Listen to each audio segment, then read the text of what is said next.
ചേട്ടാ ഈ ഇപ്പോഴത്തെ ഒരു തലമുറ എല്ലാവരും എന്താ പറയാ ഒരു പീസ്ഫുൾ മൈൻഡ് കിട്ടാൻ വേണ്ടിയിട്ട് അല്ലെങ്കിൽ അധികം ആളുകളും ഓപ്റ്റ് ചെയ്യുന്ന ഒരു കാര്യമാണ് മെഡിറ്റേഷൻ എന്ന് പറയുന്നത്. യോഗ അല്ലെങ്കിൽ അതിനൊക്കെയുള്ള പ്രസക്തി തെല്ലൊന്ന് കുറഞ്ഞ ആളുകൾ മെഡിറ്റേഷന് കുറേയും കൂടെ പ്രയോറിറ്റി കൊടുത്തു, അല്ലെങ്കിൽ മെഡിറ്റേഷന് ഒരുപാട് റിസൾട്ട്സ് ഉണ്ട് എന്നൊക്കെ പറയുന്നു. നമ്മുടെ ചാനലിലേക്ക് ചെയ്തൊരു ഇന്റർവ്യൂല് ഒരു കുട്ടി പറയുന്നുണ്ടായി, ഒരു കൊച്ചുകുട്ടി അവൻ മെഡിറ്റേറ്റ് ചെയ്തപ്പോൾ അവന് ഗണപതിയെ കാണാൻ പറ്റിയെന്ന്. അപ്പൊ ഈ മെഡിറ്റേഷന്റെ പവർ എത്രത്തോളമാണ്? ഈ ഗണപതിയെ കാണാൻ പറ്റി എന്നൊക്കെ പറയുന്നത് റിയൽ ആയിരിക്കും? ഞാൻ ആ വീഡിയോസ് ഞാനും കണ്ടായിരുന്നു. മകൻ ഗണപതിനെ കാണുന്നു, അച്ഛനോ എല്ലാ കുടുംബസമേതം ഇങ്ങനെ ഒരു സംഭവം കണ്ടു എന്നൊക്കെ പറയുന്നത് അല്ലേ, ശിവന്റെ അടുത്ത് പോയി എന്നൊക്കെ പറയുന്ന ഒരു സംഭവങ്ങൾ. ശരിക്കും എൻ്റെ അഭിപ്രായം ഞാൻ പറയാണ്, അതിൽ സത്യാവസ്ഥ എന്താണെന്ന് ഞാൻ അറിയില്ല, പക്ഷേ എങ്കിലും ഞാനത് ചിന്തിച്ച് നോക്കി, ഞാനത് എങ്ങനെ അവർ കാണുന്നു എന്നുള്ളത്. ശരിക്കും നമ്മൾ എന്ത് സംഗതികളിലും അതിലായിട്ട് മുഴുകിപ്പോയാൽ നമ്മൾ അതായി മാറും. അതൊരു ദൈവികപരമായ രീതികൾ മാത്രമൊന്നുമല്ല. നമ്മളിപ്പം ചില ക്ഷേത്രങ്ങളിലൊക്കെ നമ്മളെന്ത് ചെയ്യുന്നു, ആൾക്കാർ ഉറഞ്ഞാടുന്നു അല്ലെ, തെയ്യത്തിന് ഉറഞ്ഞു തുള്ളുന്നു. കാരണം ആ ചെണ്ടയുടെ ശബ്ദങ്ങളോ ഇയാളെന്താന്ന് പറഞ്ഞാൽ ഇതിൽ വിശ്വാസങ്ങളും കൂടുതലായി കൊടുത്ത് പിന്നെ ഇയാളെ മൈൻഡ് അങ്ങ് മാറിപ്പോവാണ്. പിന്നെ നമുക്ക് പരിസരബോധം ഉണ്ടാവില്ല. അത് ഈ ദൈവപരമായിരിക്കുന്ന വിശ്വാസങ്ങളിൽ മാത്രമല്ല ഈ സംഭവം നടക്കുന്നത്. ഒരു ജാഥ വിളിച്ച് പോകുന്ന വ്യക്തി പാർട്ടി തലക്ക് പിടിച്ചിട്ടുണ്ടെങ്കിൽ പിന്നെ മാറി മാറി വിളിച്ച് അവന് ബോധമില്ലാണ്ട് വിളിക്കൂ. അപ്പം നമ്മൾ ശരിക്കും എന്താകുന്നു സംഭവം, നമ്മളെ മൈൻഡ് കട്ടായി നമ്മൾ അതിലേക്ക് ഇൻവോൾവ് ആവുന്നു, അതിലേക്ക് അങ്ങ് താണു പോകുന്നു നമ്മൾ. ഇത് തന്നെയാണ് ഇവിടെ ഇവരെ സംഭവത്തിലും സംഭവിച്ചിരിക്കുന്നത് എന്നുള്ളതാണ് എനിക്ക് തോന്നുന്നത്. കാരണം എന്താ സംഭവം എന്ന് പറഞ്ഞാൽ ഇവർ കൂടുതലായിട്ട് ഈ വിശ്വാസങ്ങൾ മാത്രം നിന്നു ഇതിൻ്റെ വേണ്ടുന്ന തിയറികളിലേക്ക് ഇവരിറങ്ങി. കാരണം ഇതൊരു ഓരോ മെഡിറ്റേഷൻ ഉണ്ടാവുമല്ലോ, ആ രീതികളിൽ ഇറങ്ങിയപ്പോൾ പിന്നെന്താണെന്നറിയോ, ഇവരെ മെമ്മറിയിൽ മുഴുവൻ ഇതായി. പിന്നീട് ഒരു കേസിട്ട് ഞാൻ ഇതിൻ്റെ ഉള്ളിൽ പറയുന്ന ഒരു സംഭവങ്ങൾ എന്താണെന്ന് പറഞ്ഞാൽ, നമ്മൾ ഒന്നിൽ കൂടുതൽ ആൾക്കാർ കാണാത്തതെല്ലാം നമുക്ക് തോന്നുന്നേ പറയാൻ പറ്റൂ അല്ലേ. ഇപ്പം നിങ്ങൾക്കൊരു സംഭവങ്ങൾ നിങ്ങൾ എന്തെങ്കിലും കണ്ടു അല്ലേ, അത് കണ്ടു വേറെ ആരും കണ്ടില്ല, നമുക്ക് എന്താ പറയാൻ പറ്റും, അത് നിങ്ങൾക്ക് തോന്നിയാന്ന് പറയാൻ പറ്റൂ അല്ലേ. അതേസമയം നിങ്ങളെ കൂട്ടത്തിൽ ഒരു 10 ആളുണ്ട്, 10 ആളും അത് കണ്ടിട്ട് തോന്നിയെന്ന് പറയാൻ പറ്റുമോ? ഇല്ല. അപ്പൊ ഇത് എന്താ സംഭവിക്കുന്നതെന്ന് പറഞ്ഞാൽ ഇവർ ഈ മെഡിറ്റേഷനിൽ ഇറങ്ങി അച്ഛൻ കണ്ടു മകനെയും കാണിക്കണം എന്നുള്ള രീതിയിലേക്ക് ഇവർ ഈ ക്രിയകൾ മാത്രം ചെയ്യുന്നു, ഇതിലേക്ക് ഇൻവോൾവ് ആയിട്ട് ഇങ്ങനെ മാറി പോകുന്നു. അത് സ്വാഭാവികമായിട്ടും എനിക്കും ഉണ്ടാവാറുണ്ട്. കാരണം എന്താണെന്ന് പറഞ്ഞാൽ എനിക്കും എൻ്റെ മകനും ഉണ്ടാവും. കാരണം നമ്മളൊരു വിളക്കത്തിച്ച് പ്രാർത്ഥനയ്ക്ക് ഇരുന്നിട്ട് ഇങ്ങനെ ചിലപ്പോൾ ഞാൻ ലൈറ്റായിട്ട് ഭക്തിയാനൊക്കെ വെക്കും.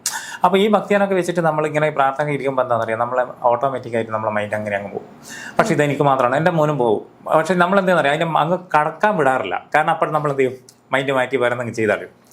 കാരണം നമുക്കറിയാം നമ്മൾ ഇതിൻ്റെ അകത്ത് അങ്ങ് താണ് പോയി നമ്മൾ മൈൻഡ് കട്ടാവുന്നു എന്നുള്ളത്.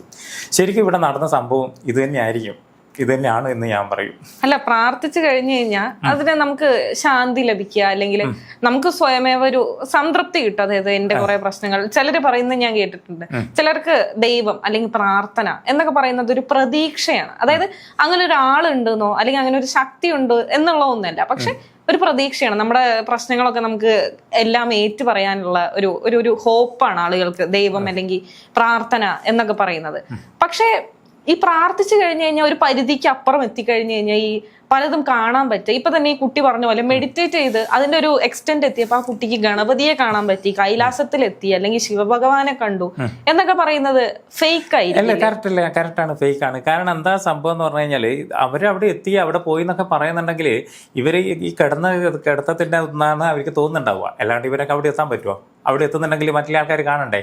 ഇല്ല, ഇത് ഇവർക്ക് മാത്രം തോന്നിയൊരു തോന്നിച്ചാണ്. അതാണ് ഞാൻ നേരത്തെ പറഞ്ഞ സംഭവങ്ങൾ. കാരണം എന്താന്ന് പറഞ്ഞാൽ ഒരാൾക്ക് മാത്രം തോന്നുകയാണെങ്കിൽ അത് തോന്നുന്നെന്ന് പറയാം. ഒരു 5 ആൾക്ക് തോന്നുന്നുണ്ടെങ്കിൽ അത് അതിന്റെ തിയറികൾ ഞാൻ പറഞ്ഞില്ലേ, ഒരു മെഡിറ്റേഷൻ ചെയ്ത് അതിൻ്റെ ഉള്ളിലേക്ക് നമ്മൾ ഇറങ്ങി ചെല്ലുന്നു എന്നുള്ളതാണ്. ആ ഇറങ്ങി ചെന്നിട്ട് അവർക്കത് കാണുന്നുണ്ടെങ്കിൽ മറ്റുള്ള ആൾക്ക് കാണുന്നില്ല എങ്കിൽ ഇത് തോന്നൽ തന്നെയാണ്. ശരിയല്ലേ? ഒരു 10 ആളുടെ 10 ആൾക്കും കാണേണ്ടത് അത് തോന്നുന്നു പറയുമോ? ഇല്ല, ഇത് ഇവർക്ക് മാത്രം തോന്നിയതല്ലേ.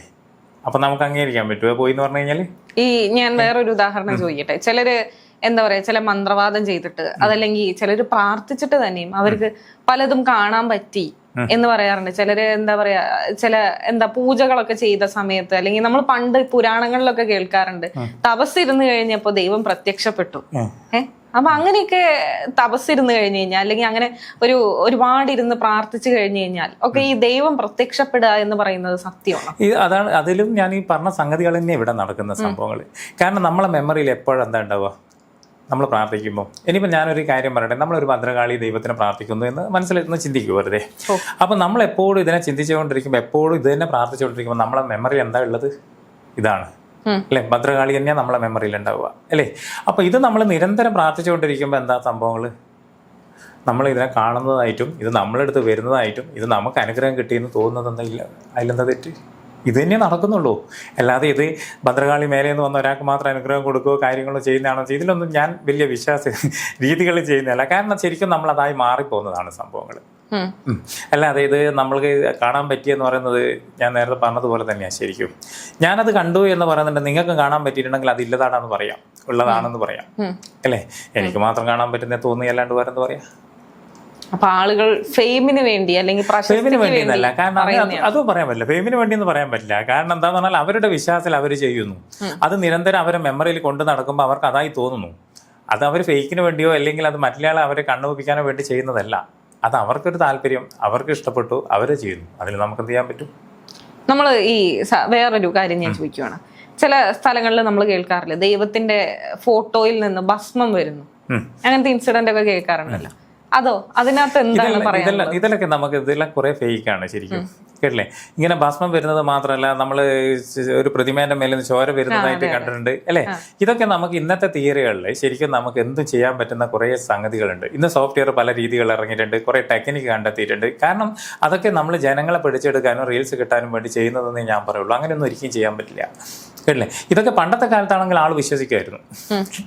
കാരണം ആ പണ്ടത്തെ ആൾക്കാർക്ക് ദൈവം എന്ത് സംഭവം ചെയ്യുന്നുണ്ടെങ്കിൽ അതൊരു വിശ്വാസപ്രകാരവും അത് ദൈവത്തിൽ മാത്രം സമർപ്പിച്ച് ചെയ്യുന്ന ഒരു സമയമൊക്കെ ഉണ്ടായിരുന്നു. ആ സമയത്ത് എന്ത് ചെയ്തു കഴിഞ്ഞാലും എന്താണെന്നറിയാം, എല്ലാവരും അത് ഉൾക്കൊള്ളും. അത് ദൈവത്തിൻ്റെ ഒരു കളിയാണ്, ദൈവം തന്നതാണ് എന്നൊക്കെ പറയും അല്ലേ? പക്ഷേ ഇന്നത്തെ കാലത്ത് ഇതെല്ലാം മാറി. കാരണം പണ്ട് എൻ്റെ അടുത്ത് ഒരു ലേശം ഒരു മൈൻഡൊക്കെ മാറി ഒരാൾ വരുന്നുണ്ട്. പണ്ട് ഞാൻ പറയാൻ എന്തായിരുന്നു എന്നറിയോ? ഇതാ ഈ ലേശം എന്തോ ഒരു കൂടിയ പോലത്തെ കളിയുണ്ടെന്ന് പറയും, ശരീരത്തെന്തോ കൂടി എന്നുള്ള രീതിയിൽ ഞാൻ സംസാരിക്കും. അപ്പോൾ അതിന് ഞാൻ എന്തെങ്കിലും ഒരു സംഭവമൊക്കെ ചെയ്ത് കൊടുത്തു, അവരത് ഓക്കെ ആയിന്ന് വെച്ചോ, ഓക്കെ ആവും, അത് ഓക്കെ ആയി. അപ്പോൾ ഇന്നത്തെ കാലത്ത് ഞാൻ എന്താണെന്ന് അറിയോ, കാലത്തിനനുസരിച്ച് മാറ്റിക്കളഞ്ഞു. ഇന്ന് ഇതേപോലെ എന്തെങ്കിലും ഒരു പ്രശ്നം കൊണ്ട് ആൾ വരുന്നുണ്ട്, ഞാൻ എന്താ പറയാന്ന് അറിയാം, അതിന് ലേശം മൈൻഡ് പ്രശ്നമുണ്ടേ, മെമ്മറി തകിടും മറിഞ്ഞിട്ടുണ്ടേ, അപ്പോൾ അതിനെന്ത് വേണം, ഇന്ന് ഇതൊക്കെ ചെയ്തോളെന്ന് പറയും. അപ്പോൾ ഞാൻ അന്ന് ചെയ്തതും ഇന്ന് ചെയ്തതും കൊടുക്കുന്നതെല്ലാം ഒന്ന് തന്നെയാവും, വർത്തമാനം മാറ്റിക്കളഞ്ഞു. കാരണം എന്തുകൊണ്ടാണ്? കാലത്തിനനുസരിച്ച് നമ്മൾ മാറണം അല്ലേ? പണ്ട് ഞാൻ കൂടിയെന്ന് പറയുന്ന സാധനം ഇന്ന് മൈൻഡ് ലേശം കംപ്ലൈൻ്റ് ആണെന്ന് പറയും, ലേശം മാനസികം ഉണ്ടെന്ന് ഞാൻ പറയും, കേട്ടില്ലേ? അപ്പോൾ ഞാനിത് പറഞ്ഞ് മനസ്സിലായില്ലേ സംഭവങ്ങൾ? അപ്പോൾ ശരിക്കും ഇത് അവർക്ക് തോന്നുന്നത് ഞാൻ പറയുള്ളൂ. അപ്പൊ ഈ ചേട്ടന്റെ ഒരു പ്രൊഫൈൽ സംസാരിച്ച സമയത്ത് പറഞ്ഞിരുന്നു, ഈ കൂടോത്രം അല്ലെങ്കിൽ മന്ത്രവാദം അങ്ങനത്തെ കാര്യങ്ങളൊക്കെ ചേട്ടൻ ചെയ്യാറുണ്ട്, അല്ലെങ്കിൽ അതിനെ കുറിച്ച് ധാരണയുണ്ട് എന്ന് പറഞ്ഞിരുന്നു. അപ്പം അതേ ചേട്ടന് എങ്ങനെയാണ് ഇത്തരം ഒരു എന്താ പറയാ ദൈവം അല്ലെങ്കിൽ ഇവർ ഈ പറയുന്ന കാര്യങ്ങൾ ഫേക്ക് ആണ് എന്ന് പറയാൻ സാധിക്കും? ഫേക്ക് ആണെന്ന് പറയുന്നത് ഞാൻ ചെയ്തു വെച്ച സംഗതികൾക്കൊക്കെ ഞാൻ അതിന്റെ കാരണങ്ങൾ പറഞ്ഞിരുന്നുണ്ട്. ഇന്നേപോലെ ഇന്നേ സംഗതികളൊക്കെ ചേരുമ്പോൾ ഉണ്ടാകുന്ന സൈഡ് എഫക്റ്റ് ആണ് നമുക്ക് വരുന്നത് എന്നുള്ളത്. ഇത് നമ്മൾ എങ്ങനെ അംഗീകരിക്കാൻ പറ്റും?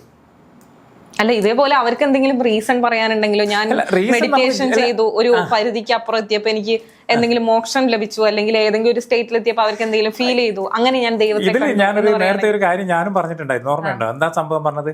അവരവർക്ക് സംതൃപ്തി നേടുന്നതും അവർക്ക് നല്ലതുമാണെന്ന് തോന്നുന്ന സംഗതികൾ അവർ ചെയ്യുന്നു, അവരത് കണ്ടത് കാര്യങ്ങൾ പറയുന്നു. പക്ഷെ നമ്മൾ കേൾക്കുന്ന നമ്മളായിരിക്കണം നമ്മൾ ഇത് ഉൾക്കൊള്ളണോ അല്ലെങ്കിൽ ഇത് ശരിയാണോ തെറ്റാണോ ചിന്തിക്കേണ്ടത്, കേട്ടില്ലേ? അവരിപ്പോൾ ഞാനായി കഴിഞ്ഞാൽ ഞാനിപ്പോൾ നേരത്തെ നിങ്ങളോട് പറഞ്ഞില്ലേ, ഞാൻ വിളക്കെത്തിക്കുന്ന സമയത്ത് എനിക്കും അങ്ങനെ തോന്നാറുണ്ട്. എങ്ങനെ ഏകദേശം മൈൻഡ് മാറുന്നപ്പോൾ ഞാൻ എന്ത് ചെയ്യുന്നു, സ്റ്റേജ് മാറ്റി ചവിട്ടുന്നു അല്ലേ? അത് ഓട്ടോമാറ്റിക് എനിക്ക് തോന്നുന്നതാണ് സംഭവങ്ങൾ, കേട്ടില്ലേ? അപ്പൊ ഇത് നമ്മളെന്ത് ചെയ്യണമെന്ന് അറിയാലും നമ്മൾ ചിന്തിക്കണം, അവർ പറയുന്നത് ശരിയോ തെറ്റോ എന്നുള്ളത്, കേട്ടില്ലേ? ഈ ദൈവമുണ്ട് എന്നാണോ ചേട്ടൻ വിശ്വസിക്കുന്നത്? ഇതെവിടെയാ ശരിക്കും സ്ഥലം പറയാ? ആലുവ? അതെ. എവിടെ പറയാ? എന്ത് ഈ സ്ഥലത്തിന്റെ പേരാണ്? തോട്ടുംപുറം. ആലുവ തോട്ടുംപുറം എന്ന് പറഞ്ഞ സ്ഥലമുണ്ട്. തോട്ടുമുഖം. ഞാൻ കണ്ണൂർ എന്ന് പറഞ്ഞ സ്ഥലത്ത് നിന്ന് വരുന്നതാണ് അല്ലേ? ഇതേപോലെ നമ്മൾ നോക്കിയാൽ കോഴിക്കോട്, എറണാകുളം, ഇതുപോലെ വായു എല്ലാം നമ്മൾ കണ്ണ് കാണുന്നതും കാണാൻ പറ്റാത്തതായിരിക്കുന്ന സാധനങ്ങളെല്ലാം ഉണ്ട്. ഇതെല്ലാം ആരുണ്ടാക്കിയതാ? മനുഷ്യന്മാരുണ്ടാക്കിയതാ അല്ലേ? ഒരു പരിധി വരെയുള്ള കാര്യങ്ങൾ മനുഷ്യൻ സൃഷ്ടിച്ചല്ലേ അല്ലേ? എല്ലാ സംഗതി ഇപ്പം ഞാനീ പറഞ്ഞ കോഴിക്കോട് ഈ ആലുവയിൽ ഇതാരുണ്ടാക്കിയതാ? അതെ, മനുഷ്യന്മാരുണ്ടാക്കിയതാ. ഇതേപോലെ മനുഷ്യന്മാരുണ്ടാക്കി കഴിഞ്ഞാൽ ദൈവത്തിനും കേട്ടില്ലേ? അപ്പൊ ബാക്കിയെല്ലാം ഉണ്ട്, ദൈവം മാത്രമില്ല എന്ന് പറഞ്ഞാൽ ശരിയാണോ? ദൈവത്തിനെ മനുഷ്യൻ നിർമ്മിച്ചതാണ് എന്നാണോ പറയുന്നത്? അതാണ്, അല്ല അങ്ങനെ ഞാൻ പറയുള്ളൂ. കാരണം എന്താ സംഭവം എന്ന് പറഞ്ഞു കഴിഞ്ഞാൽ നിങ്ങൾ ഒന്ന് ചിന്തിച്ച് നോക്കിയട്ടെ, ഞാൻ ഈ പറഞ്ഞ സ്ഥലങ്ങളെല്ലാം ഉണ്ട് അല്ലേ? അപ്പൊ ഇതെല്ലാം ആരുണ്ടാക്കിയത്? മനുഷ്യന്മാരുണ്ടാക്കിയതാണ് അല്ലേ? അപ്പൊ മനുഷ്യന്മാരുണ്ടാക്കിയ ബാക്കിയെല്ലാ സാധനം ഉണ്ട്, ദൈവം മാത്രമില്ല എന്നാണോ? ദൈവത്തിനെ എങ്ങനെയാണ് പറഞ്ഞു തരാൻ പറ്റുക? എന്താണ് ദൈവം? ചേട്ടന്റെ ഒരു കൺസെപ്റ്റിൽ എന്താണ് ദൈവം? ഒരു കാര്യം കൂടി ഞാൻ നിങ്ങളോട് ഒരു കാര്യം ചോദിക്കുന്നു. ഇവിടെ ഇല്ല നമ്മൾ കാണാൻ പറ്റാത്ത സാധനങ്ങൾ എന്തൊക്കെയുണ്ട് ഇന്ന് പ്രകൃതിയിൽ? വായു അല്ലേ, ഓക്സിജൻ, ഇതൊക്കെ ഉണ്ടായിട്ടാണോ നിങ്ങൾ പറയുന്നത്? ഇത് തെളിയിക്കാൻ നിങ്ങൾക്ക് എന്താ സംഭവം? നമ്മൾ എന്താണ് ശ്വസിക്കുന്നത്? നമ്മൾ എന്താണ് ഇത് ആരുണ്ടാക്കിയതാണ്? ഇതാ എന്റെ ചോദ്യവും അല്ലേ? ഇതെല്ലാം ആരുണ്ടാക്കിയതാ? മനുഷ്യന്മാരുണ്ടാക്കിയതല്ലേ? ശ്വസിക്കുന്നത് കാര്യങ്ങളൊക്കെ ശരി തന്നെ. അപ്പൊ ഈ പേരെല്ലാം ആരിട്ടു? പേര് നമ്മളാണ് നമ്മൾ കിട്ടും അല്ലേ? അപ്പൊ ഇപ്പൊ ചേച്ചി നേരത്തെ ഒരു സംഭവം പറഞ്ഞായിരുന്നു, ഇതൊക്കെ എങ്ങനെ നമുക്ക് തെളിയിക്കാൻ പറ്റും? ഇതെങ്ങനെ തെളിയിക്കാൻ പറ്റും? ഏത്? ഈ വായു സംഭവങ്ങള് നമ്മൾ ഒരുപാട് പരീക്ഷണങ്ങൾ നടത്തി, ശാസ്ത്രജ്ഞന്മാരുള്ള ഒരു ലോകത്താണ് നമ്മൾ ജീവിക്കുന്നത്. ഇതേപോലെ തന്നെ ശാസ്ത്രജ്ഞന്മാരെല്ലാം കണ്ടുപിടിച്ച് തന്നെയാണ് ഈ ഒരു ദൈവവും കാര്യങ്ങളൊക്കെ. കാരണം ഒരു കാര്യം കൂടി ഞാൻ പറഞ്ഞത്, ഇങ്ങനെ ഒരു ദൈവങ്ങളോ കാര്യങ്ങളോ ഇല്ലെങ്കിൽ ഇവിടെ നമുക്ക് ഉൾക്കൊള്ളാൻ പറ്റാതെ ഒരു സാധനം നിലനിൽക്കില്ല. നിങ്ങൾ എന്ത് പ്രൊഡക്റ്റ് സാധനം ഇറക്കിയിട്ടുണ്ടെങ്കിലും കുറച്ച് കാലം കഴിയുമ്പോൾ അത് നഷ്ടപ്പെട്ടു. കാരണം അത് ജനങ്ങൾക്ക് ഉൾക്കൊള്ളാൻ പറ്റാത്ത ഒരു സാധനമാണ് അല്ലേ?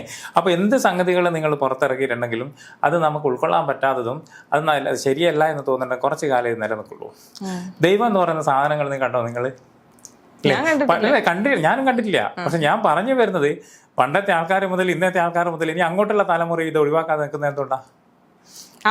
ആളുകളിൽ സൃഷ്ടിച്ചിട്ടുള്ള ഭയമാണ് ദൈവം എന്നാണ് ഞാൻ മനസ്സിലാക്കിയത്. നിങ്ങൾ മനസ്സിലാക്കിയത്. പക്ഷെ ഞാൻ പറയുന്ന ഒരു സംഭവം എന്താണെന്നറിയോ? നമ്മള് ചിലപ്പോൾ നിങ്ങൾ പറഞ്ഞത് ഭയം എന്ന് ഞാൻ ഒരിക്കലും പറയില്ല. കാരണം നിങ്ങൾ ചില ആൾക്കാരൊക്കെ എന്ന് പറഞ്ഞാൽ എന്തെങ്കിലും ഒരു കാര്യം സാധിക്കാൻ വേണ്ടി ദൈവത്തിനെ വിളിക്കുന്നു. ആ ദൈവത്തിനെ വിളിച്ച് അയാളെ കാര്യം നടക്കുന്നു എന്ന് വെച്ചോ, അത് ദൈവത്തിനെ വിളിച്ചുകൊണ്ടാവണമെന്നും ഞാൻ ഒരിക്കലും പറയില്ല, കേട്ടില്ലേ? പക്ഷെ കാര്യം നടക്കുന്നു. നമുക്ക് ആർക്കാ പേരുണ്ടാവുക? ദൈവത്തിന് അല്ലേ? നമ്മൾ ശരിക്കും ഇതിൽ നമ്മളെ മനുഷ്യന്മാർ ഓരോ സംഭവങ്ങൾ ചിന്തിക്കേണ്ട ഒരു സംഭവം എന്ന് പറയുന്നത്, നമുക്ക് നല്ലത് വരുന്ന എല്ലാം ദൈവം തരുന്നതാണ് അല്ലേ? ലോട്ടറി അടിച്ച് എന്താ പറയാ? ദൈവാധീനം കൊണ്ട് ലോട്ടറി അടിച്ചു പോണേ അല്ലേ? നമ്മുടെ ഭാഗ്യമാണ്. അതിൽ കേൾക്കും. ഞാൻ പറഞ്ഞിട്ട് ഇതൊന്ന് പറഞ്ഞു, ദൈവാധീനം കൊണ്ട് ലോട്ടറി അടിച്ചു. ഒരു വീടെടുത്താൽ നമ്മളെന്താ പറയും? നമ്മളൊന്നും ഒരിക്കലും വിചാരിച്ചില്ല മോനെ, ദൈവാധീനം കൊണ്ടൊരു വീടായി അല്ലേ? അപ്പൊ ഇങ്ങനെ നമ്മൾ നോക്കിയാൽ വണ്ടി എടുത്താൽ എന്ത് നമുക്ക് നല്ലത് വരുന്ന എല്ലാം ആര് തരുന്ന? ദൈവം തരുന്നത്. നമ്മൾ പറയും അല്ലേ, ദൈവാധീനം കൊണ്ടായിന്ന് അല്ലേ? നിങ്ങളൊരു പാമ്പ് പിടിച്ചാൽ നിങ്ങൾ പറയും ദൈവാധീനം കൊണ്ട് പാമ്പ് പിടിച്ചെന്ന്? ഇല്ല. തലേ തേങ്ങ വേണോ പറയാം ദൈവാധീനം കൊണ്ട് തേങ്ങ വേണം? ഇല്ല. അപ്പൊ നല്ലത് വരുന്ന ആര് വരുന്ന? അതാ പറയുന്നവരുടെ പ്രശ്നമാണ്. അപ്പൊ ഞാൻ എന്താ പറഞ്ഞു വരുന്നത്, കാരണം നമുക്ക് എന്തെങ്കിലും പ്രാർത്ഥിച്ച് കാര്യങ്ങൾ നടത്തിയിട്ടുണ്ടെങ്കിൽ നമ്മളത് കാര്യം നടന്നാൽ നമ്മളെന്ത് പറയുന്നറിയോ? അത് ദൈവാധീനം കൊണ്ടായി, ദൈവത്തിനെ വിളിച്ചത് കൊണ്ട് കിട്ടി അല്ലേ? ഞാനിപ്പോൾ എല്ലാം ഒരു കാര്യം പറയുന്നത് എന്താണെന്ന്, ഒരു ഗുരുവായൂർ അമ്പലത്തിൽ നമ്മളൊരു കാര്യം നേർച്ച വെച്ചു. ആ നേർച്ച വെച്ച് ഞാൻ ദൈവത്തിന് ഇത് പറയുന്നില്ല, അതിൻ്റെ ഞാനൊരു ബേസിക്കൽ കാര്യം പറയുന്നതാണ്. ആ ഗുരുവായൂർ അമ്പലത്തിൽ നമ്മളൊരു കാര്യം നേർച്ച വെച്ച്, ആ നേർച്ച വെച്ച് കുറച്ച് ദിവസം കൊണ്ട് കാര്യം നടന്നെങ്കിൽ മാത്രമേ അത് ഗുരുവായൂരപ്പൻ്റെ കടാക്ഷം കൊണ്ടായി എന്ന് പറയാൻ പറ്റൂ. ഇത് നേർച്ച വെച്ച 5 കൊല്ലം കഴിഞ്ഞിട്ട് നിങ്ങൾ കാര്യം നടന്ന ഗുരുവായൂരപ്പൻ്റെ കടാക്ഷം ആരും പറയോ? ഇല്ല. അപ്പോൾ ചില ആൾക്കാർക്ക് ഈ വിളിക്കുന്ന കാര്യങ്ങളും സംസാരിക്കുന്ന കാര്യങ്ങളും എന്താ ആവശ്യം? അത് പറഞ്ഞ് ഉടനെ കാര്യങ്ങൾ നടക്കുമ്പോൾ അവർക്കൊരു വിശ്വാസം, ദൈവം ആക്കി തന്നു, ദൈവം കൊണ്ടുതന്നു എന്നുള്ളത്. ഓക്കെ, നമ്മള് തുടങ്ങിയതെന്ന് പറയുന്നത് കുട്ടി ഗണപതിയെ കണ്ടു മെഡിറ്റേഷനിലൂടെ എന്നുള്ളതാണ് പറഞ്ഞത്. അപ്പൊ ഈ മെഡിറ്റേഷന്റെ പവർ, അല്ലെങ്കിൽ ആളുകൾ അതിൽ വിശ്വസിക്കുന്നത്, അല്ലെങ്കിൽ ആ കുട്ടി അങ്ങനെ കണ്ടു എന്ന് പറയുന്നത് അത് അവരുടെ വിശ്വാസമാണ് എന്നാണ് പറയുന്നത്. അങ്ങനെ അത് കറക്റ്റാണ്, അങ്ങനെ പറയാൻ പറ്റുള്ളൂ. കാരണം അത് നിങ്ങൾക്ക് ഇതൊരാൾക്ക് ഇപ്പൊ ഇത് കേൾക്കുന്ന ആൾക്കാർക്ക് പോലും ചിന്തിക്കാൻ പറ്റുന്ന സംഭവങ്ങളേ ഉള്ളൂ. ഓക്കെ.